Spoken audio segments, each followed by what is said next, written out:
Russian missiles have struck two universities in the southern Ukrainian city of Mykolaiv. The head of Mykolaiv's military administration released this footage of the strikes. Videos posted on social media purportedly show the aftermath of the attack. According to the city's mayor, at least 10 missiles hit on Friday morning. The full extent of the casualties is not yet known, but at least 2 people were reportedly wounded. Let's cross over to DW's Emmanuel Chas in Kyiv. What more can you tell us about this latest attack on Mykolaiv? Well, Mykolaiv is really close to the front line. In fact, it is also a front line. Mykolaiv itself is not occupied yet, but the region around it, there's parts of it that are occupied by the Russian army, by pro-separatist groups as well. And this city is simply under basically constant shelling. 10 missiles early this morning. They fell between other buildings. They fell on 2 universities. We don't have an estimate yet as to how many people have been injured. At least 2 people have been injured, but we do not know more about possible other casualties. But this kind of attack, especially in the southern part and in the eastern part of Ukraine, has become daily, has happened on a daily basis now. How are Ukrainians coping with this situation when you say this sort of stuff is happening on a daily basis?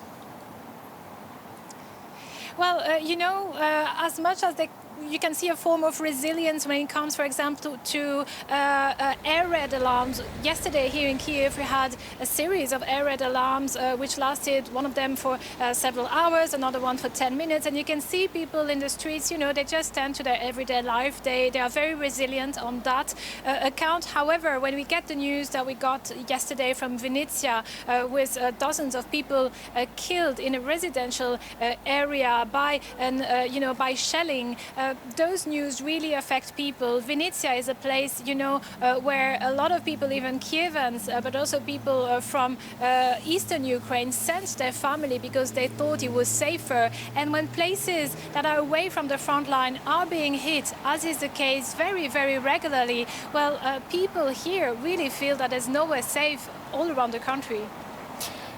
There are reports in the meantime that the Russian parliament's been recalled from holiday for an extraordinary session to consider unspecified government initiatives. Is that the war in Ukraine that they're going to be talking about? We can safely assume that the war in Ukraine will be something that will come up during this extraordinary session. Vladimir Putin is known not to give too much of a head start to the parliament when it comes to what is going to be discussed. But we also know that, the vast majority of the Russian parliament supports Vladimir Putin's initiatives. When it comes to the war in Ukraine, we could think about the discussion of a possible referendum in occupied territories when it comes to their annexation, or perhaps even their annexation de facto will be discussed. It is something we'll find out probably later today. DW's Emmanuel Chas in the Ukrainian capital. Thank you. Let's bring in DW's Nick Connolly in Kiev. Nick, another devastating Russian attack. What more do we know? Well, for now, the details are pretty scarce, but I think the most important takeaway is that this was an attack basically in the morning rush hour, just before 8 o'clock local time. And that's been the pattern over the last few days. Same in Vinnytsia yesterday, and in the last few weeks, we've seen attacks on shopping centres and other civilian targets outside of the night time, which is normally the most dangerous in terms of artillery and missile attacks. Obviously, during the night, there's a curfew and not many people about. So seemingly no attempt on the part of the Russians now to try and minimize civilian casualties in these attacks. And, the Ukrainian government is adamant this is a tactic on purpose to try and sow panic. This attack that we're talking about now, it comes a day after at least 23 people were killed by Russian shelling on the central city of Vinnytsia, hundreds of kilometers away from the front lines. Nick, tell us, the Ukrainian president condemned the attack on civilians as an act of terror. Is that Moscow's strategy here, to essentially bomb regular Ukrainians into submission?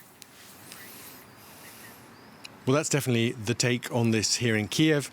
Whether or not this is intended to hit civilian targets, or whether they're just not able to hit military targets independent of those kind of collateral losses, I think that's a question later on for the war crimes investigations that certainly are going to happen at some point, but certainly Russia is not changing its tactics and is taking these losses for the course.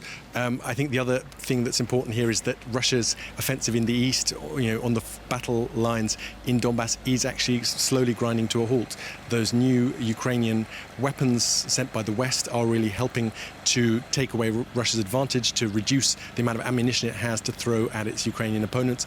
Whereas in terms of these cruise missiles, these other weapons that Russia can fire from further away from Russian territory, that is still where Russia has the advantage, and they're obviously now increasingly using this to attack Ukrainian targets.